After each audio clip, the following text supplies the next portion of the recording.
Hello, Mike. Thank you. And hello, everyone else. And thank you too.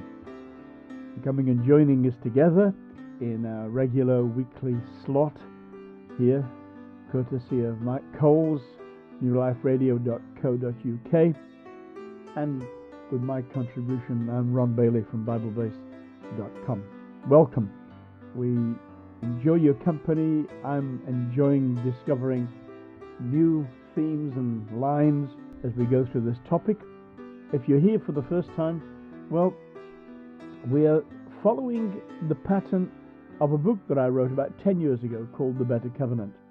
And I've called this series The Better Covenant Revisited. That's not a rehash or just a statement of the original book, but actually it's using the book as a framework, but kind of looking at it and going through things again and adding things to it, and sometimes maybe missing some things out as well.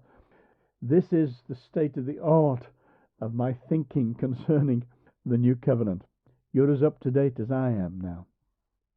So this is the Better Covenant Revisited, Study 36, that I've called The End of the End. That's my working title anyway. Before we move on, I want to give some attention to the way in which the Old Covenant was brought to an absolute end.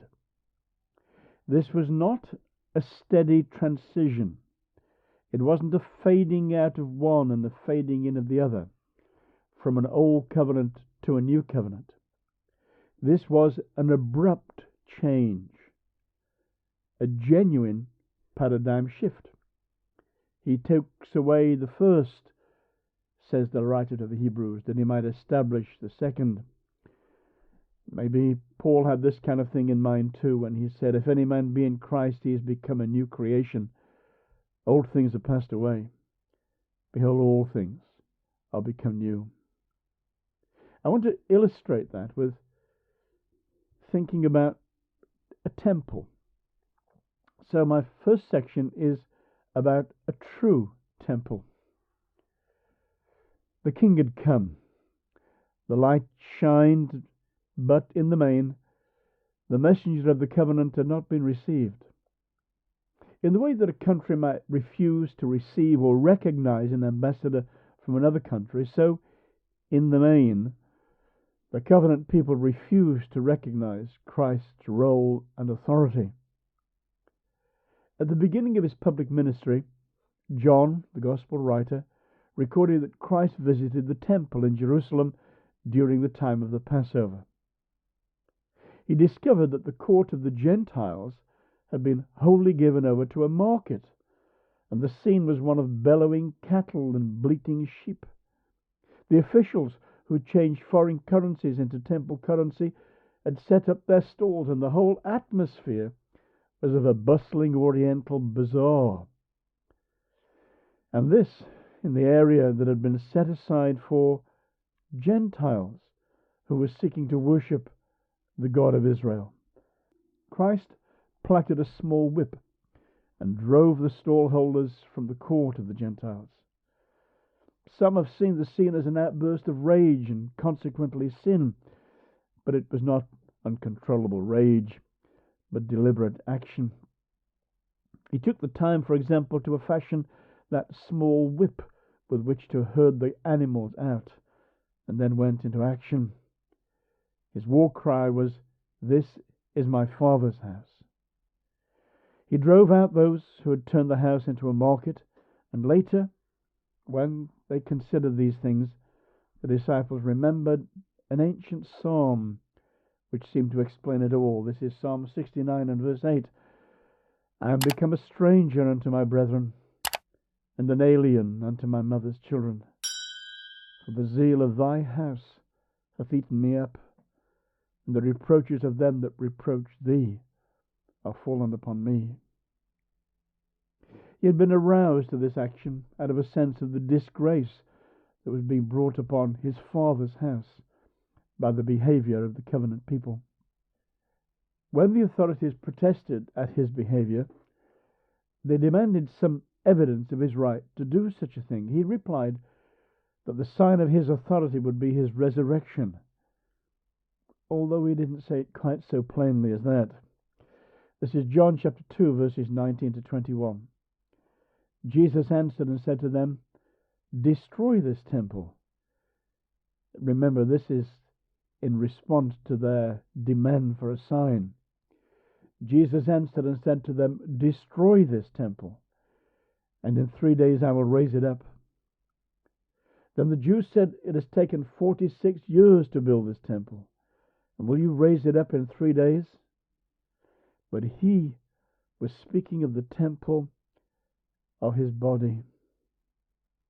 It's interesting, they demanded a sign, and this was the greatest sign, but they wouldn't see it or respond to it for some 3.5 years. It's the sign of the resurrection. He knew that initially his words would be misunderstood by everyone who heard them, but he took the opportunity of sowing a seed in the minds of those who would later bear witness to his resurrection. We are so familiar with these words and John's explanation of them that we easily miss the significance of the fact that Christ was regarding himself as a temple. And temples in Jewish history were places where God came to reside. Temples were God's residence. It's a theme that begins earlier in John's Gospel. A devout Israelite had become convinced of the identity of Jesus of Nazareth as the Messiah and expressed his conviction in a remarkable confession. This is John chapter 1, verse 49. It's Nathanael speaking. Nathanael answered and said to him, "Rabbi, you are the Son of God. You are the King of Israel." These two titles are impressive in themselves. Nathanael saw clearly who he was and what he'd come to do. To these amazing revelations, Jesus added another. And he, that's Jesus, said to him, that's Nathanael, "Most assuredly I say to you, hereafter you shall see heaven open and the angels of God ascending and descending upon the Son of Man." John chapter 1, verse 51. Perhaps that is a little obscure until we realize that the story that Jesus had in mind comes from the very beginnings of God's dealings with Abraham, Isaac, and Jacob. God revealed himself to these men, spoke to them, and then in turn entered into personal covenants with them. At one point, God revealed himself to Jacob in a dream. The dream terrified Jacob. He saw heaven and earth connected with free access to and fro. He saw a place where heaven touched earth and where the free intercourse between the two was expressed in a powerful image. Genesis 28, verse 10 following. "And Jacob went out from Beersheba and went toward Haran, and alighted upon a certain place and tarried there all night, because the sun was set. And he took one of the stones of the place and put it under his head, and lay down in that place to sleep. And he dreamed, and behold, a ladder set up on the earth, and the top of it reached to heaven. And behold, the angels of God ascending and descending on it." And it says, following on, that Jacob awaked out of his sleep, and he said, "Surely Jehovah is in this place, and I knew it not." And he was afraid, and said, "How dreadful is this place! This is none other than the house of God, and this is the gate of heaven." We see here a combining of ideas. The house of God is marked by the presence of angels ascending and descending upon it. The house of God is in some ways almost like a kind of an embassy. It's a heavenly embassy upon the earth, and there's a lot of traffic to and fro. The angels are ascending and descending upon it. This temple is in touch with heaven.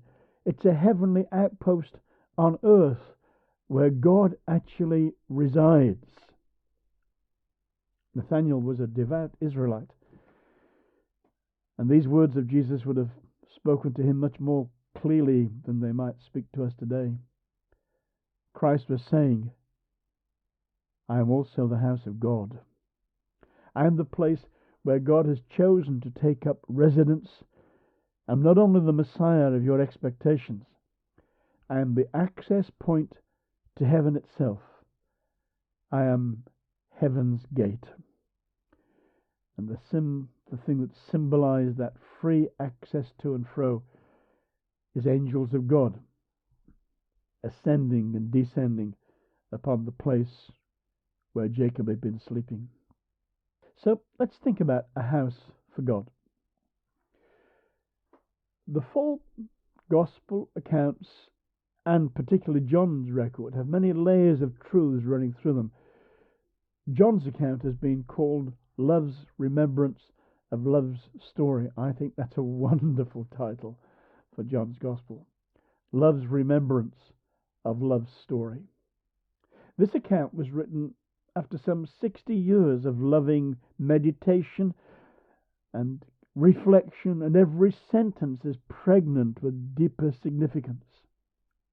This is not a biography in the usual sense of that word, but a devotional in which the reader is invited to pause and contemplate the lasting significance of what may have seemed initially to be just passing events. Let's look backwards over our shoulder for a moment. The covenant people of Israel were chosen to be a kingdom of priests for God, a set-apart nation with a unique destiny. When the nation had confirmed their willingness to embrace the Sinai covenant, God began to open up to them a larger plan. God was not only going to take them to a promised land, He was going to take up residence among them. In their desert wanderings, and for some 300 to 400 years after that, God's residence was a simple shrine. Simple, that is, in its outward appearance. On the inside, it was a revelation of gold and silver and glory. The tabernacle, or tent, that was known as the holy place, was created by a framework of gold-plated wooden frames. I think it's almost certain that these were not solid planks of gold-plated wood, but much more in the style of window frames. When these windows, this framework, was erected, the splendid first covering was draped over it like a frame tent. This covering was elaborately embroidered with the forms of cherubim, angelic beings who were God's personal attendants.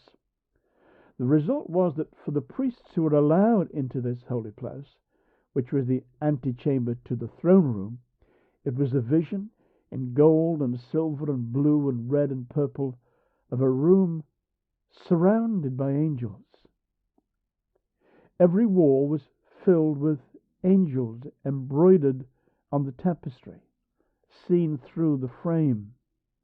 If they looked upwards, they saw the same serried ranks of angelic hosts. Looking towards the wall and the ceiling would have given an impression of countless angelic hosts. This was God's residence, and the angels of God were ascending and descending upon it. During the reign of Solomon, this portable palace was transformed into a magnificent palace for the king. It's good to remember that the tabernacle and the temple that followed it wasn't in one sense primarily like a church building. It wasn't a place where they went to sing hymns. It was a place where God resided among his people. That's the central truth of this tabernacle. It was David who had received the revelation, the design for the building, and it was David who had collected together the majority of the funds for this wonder of the world. David's feelings about it are very plain. This is 1 Chronicles 22, verse 5. And David said, Solomon, my son, is young and tender, and the house that is to be builded for Jehovah must be exceeding magnificent. The old King James Version says, exceeding magnifical. exceeding magnificence, of fame, of glory throughout all countries. I will therefore make preparation for it. So David prepared abundantly before his death. It's interesting to see that David is not only thinking about the covenant people when he designed the temple that Solomon built. There's a little cameo in the way this magnificent building might have worked in the story of the Queen of Sheba. She had heard rumors of the greatness of Solomon and his kingdom, and she abandoned her kingdom for a pilgrimage to Jerusalem. Solomon answers the questions about the God of Israel, but it is what she saw, literally, as the record runs, that took her breath away. 2 Chronicles 9, verses 2 following. And Solomon told her all her questions, and there was not anything hid from Solomon which he told her not. And when the Queen of Sheba had seen the wisdom of Solomon, and the house that he had built, and the food of his table, and the sitting of his servants, and the attendance of his ministers, and their apparel, his cupbearers also, and their apparel, and his ascent by which he went up unto the house of Jehovah, there was no more spirit in her. The Hebrew word for spirit and breath are the same. It took her breath away.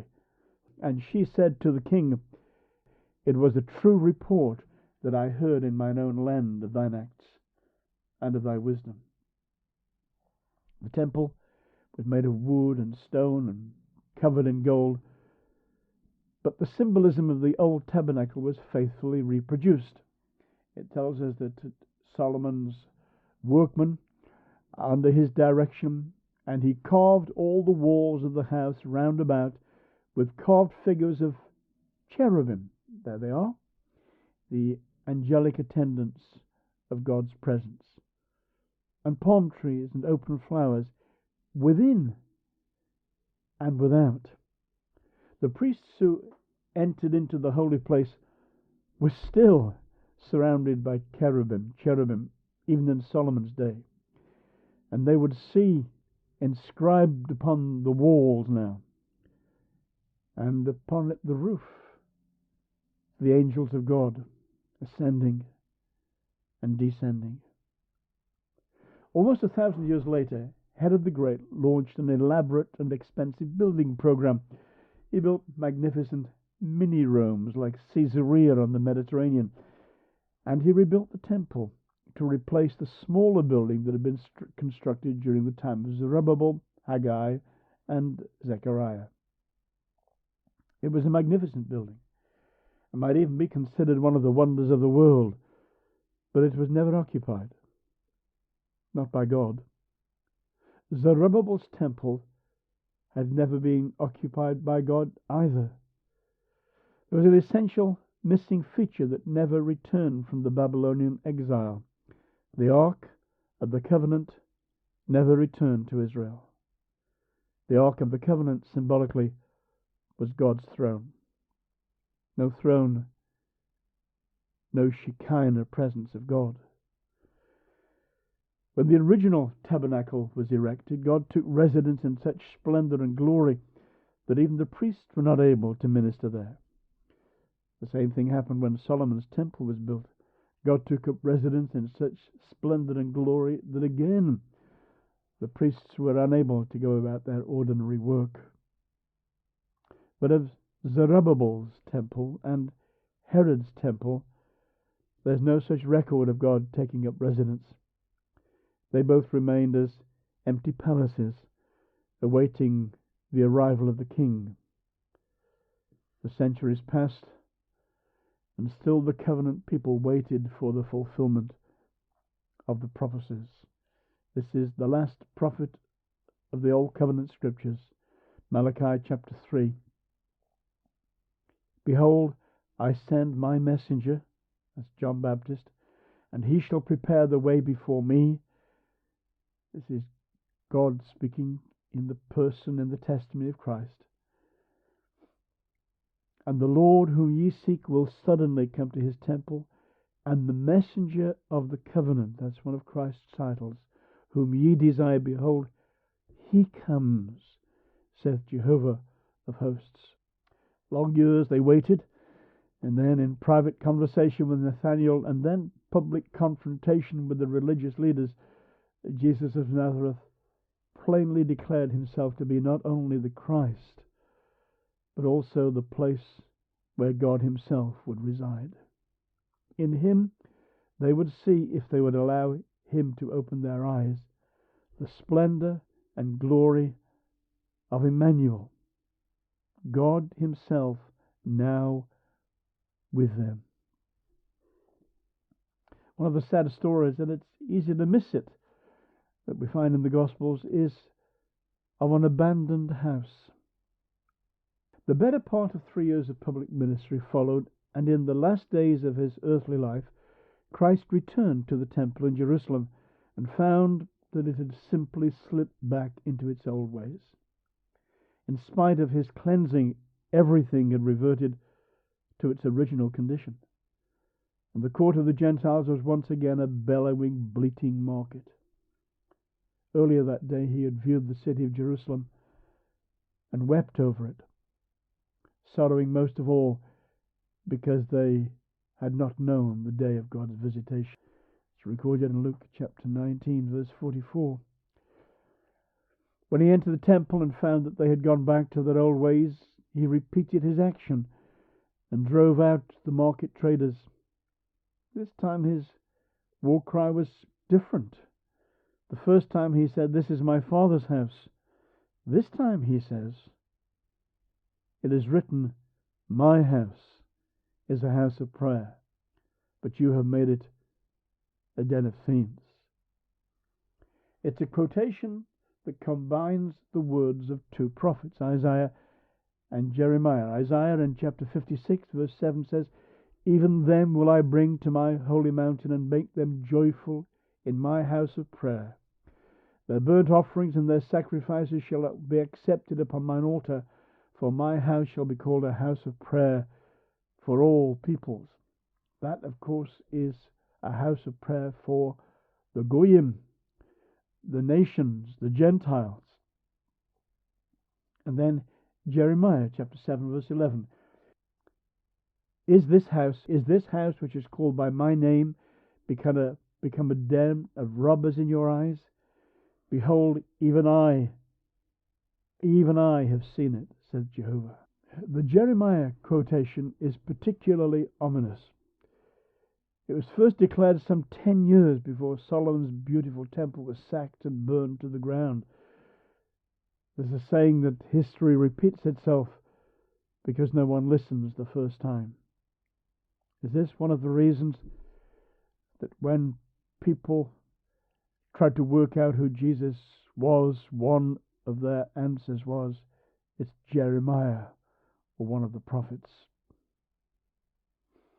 On the second occasion of cleansing, Christ refers to the temple as my house. Later he'll go on to predict the destruction of Herod's masterpiece, in which not one stone of the temple itself will be left standing on another. But in the order of Matthew's Gospel, before he pronounced the death sentence for Herod's temple, he said something much more chillingly. "O Jerusalem, Jerusalem, the one who kills the prophets and stones those who are sent to her. How often I wanted to gather your children together as a hen gathers her chicks under her wings, but you were not willing. See, your house is left to you desolate. For I say to you, you shall see me no more till you say, Blessed is he who comes in the name of the Lord." My Father's house, then my house, and finally your house. He has disowned it. It fitted the pattern of an earlier parable in which the tenants said, this is Luke chapter 20, "And when the vine dressers saw him, they reasoned among themselves, saying, This is the heir. Come, let us kill him, that the inheritance may be ours." The inheritance became theirs, but it was not taken by them, but left to them. God had left it abandoned. What are we to make of all those promises of an everlasting covenant made with Levi, and the lamps that would burn everlastingly? In AD 70, the Roman armies under Titus were engaged in a bloody battle at Jerusalem. The nation had revolted, and Rome's iron boot was stamping down firmly. In July AD 70, the final sacrifice was offered, and it was all over. The writer of Hebrews, writing just 5 or so years before the event, linked it to the promise of Jeremiah's new covenant, and declared in that he says, a new covenant, he has made the first obsolete. Now what is becoming obsolete and growing old is about to vanish away. Hebrews 8:13. For the writer of the letter to the Hebrews, the writing was on the wall, and the end of the temple was an inevitability. And of course, there remains just the plinth upon which it stood. The tabernacle, temple, and its sacrifices were an essential part of the Sinai covenant, not an optional extra. They were what earlier we called its maintenance element. The elements of covenant people, covenant law, and covenant priesthood are inseparable. They create an integrated entity. If one of these elements fails, the whole structure becomes unworkable. Perhaps we can illustrate with a less well-known passage of Scripture, the sacrifice of the red heifer. The sacrifice of the red heifer is mentioned in passing in Hebrews, but you will search for it in vain in the list of sacrifices in the book of Leviticus. It appears in the book of Numbers, and that is significant. The book of Numbers takes its name from the census that was taken when the covenant people were about to start their brief march, 11 days, and their conquest of Canaan. How is the sacrificial system of the Sinai covenant going to be kept in good order while the nation is on the march and engaged in battle? Each time they'll move, they will have to dismantle and then reassemble the tabernacle before the sacrificial system can be up and running again. And there's another issue. Only clean priests can operate the sacrificial system.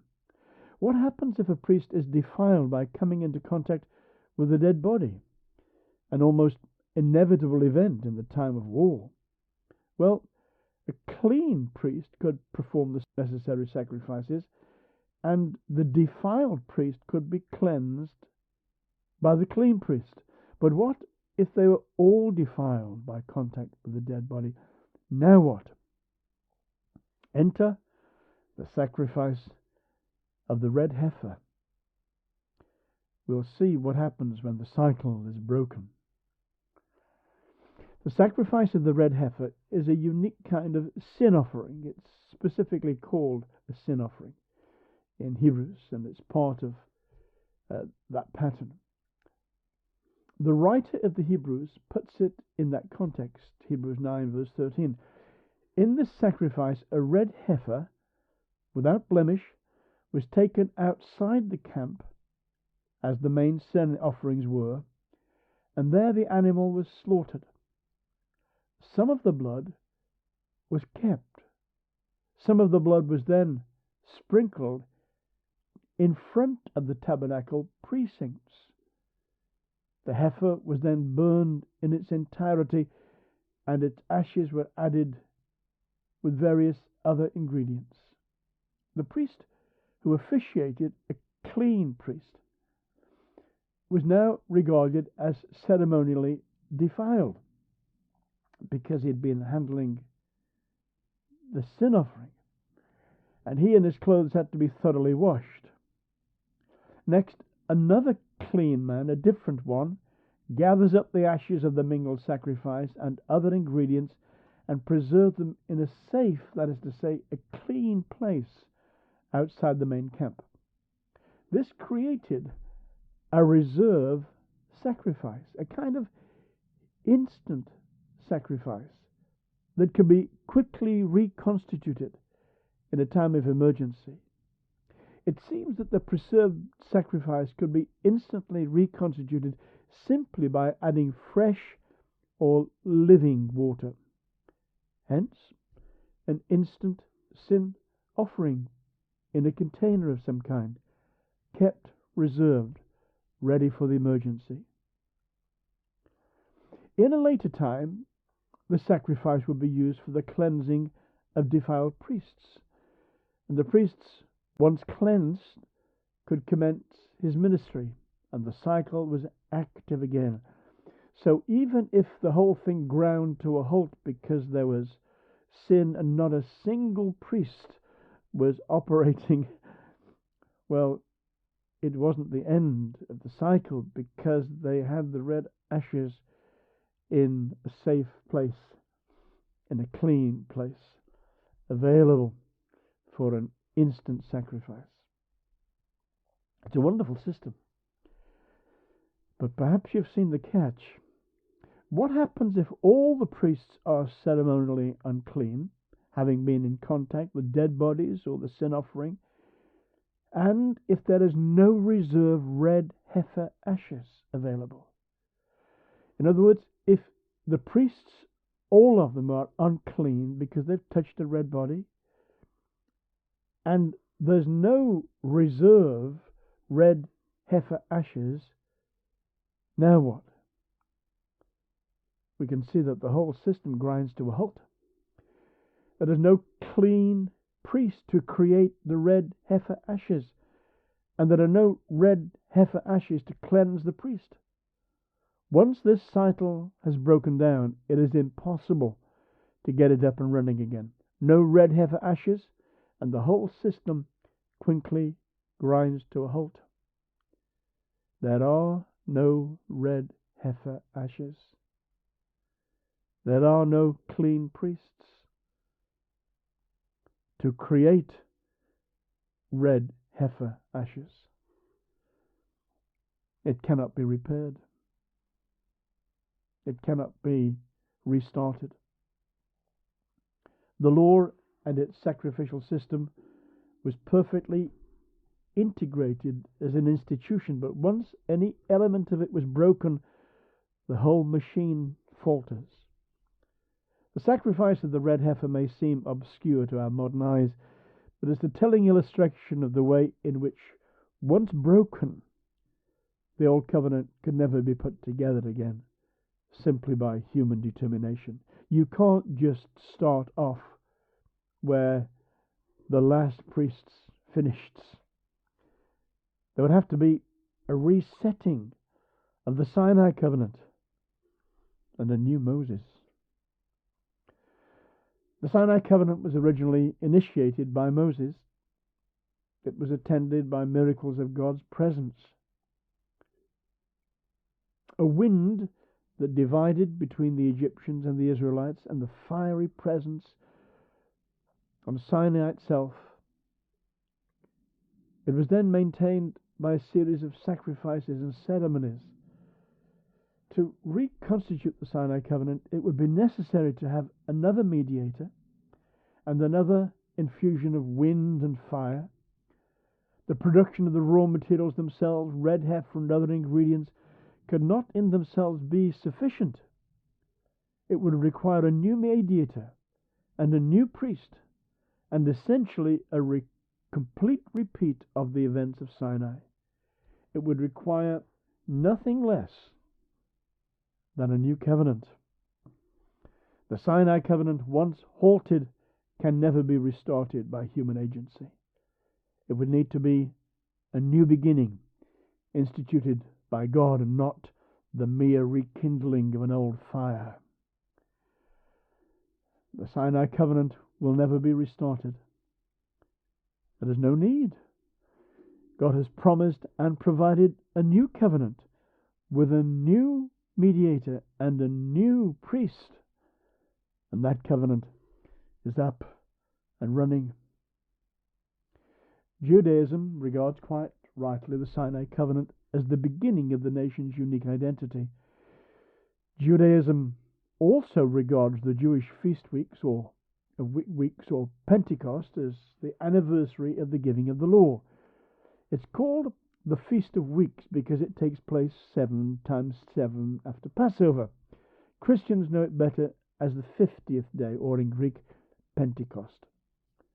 Christ died at the time of the Passover, and 50 days later, when the day of Pentecost had fully come, there was an amazing event which included fire and wind, those ancient attendants of the Exodus, and God arriving in the person of the Holy Spirit to take up residence in his new temple. The same God had been resident in the person of his Son, had now come to take up residence in the new covenant people. Initially, it would be a remnant of the house of Israel and of the house of Judah, but soon it will include a unique and secret ingredient. This is Ephesians chapter 3. This is Paul's great secret. Verses 4 to 6. By which when you read, you may understand my knowledge in the mystery, that's the secret of Christ, which in other ages was not made known to the sons of men. Notice that. The new covenant, the mystery of Christ, in other ages was not made known to the sons of men, as it has now been revealed by the Spirit to his holy apostles and prophets, that the Gentiles should be fellow heirs of the same body and partakers of his promise in Christ through the gospel.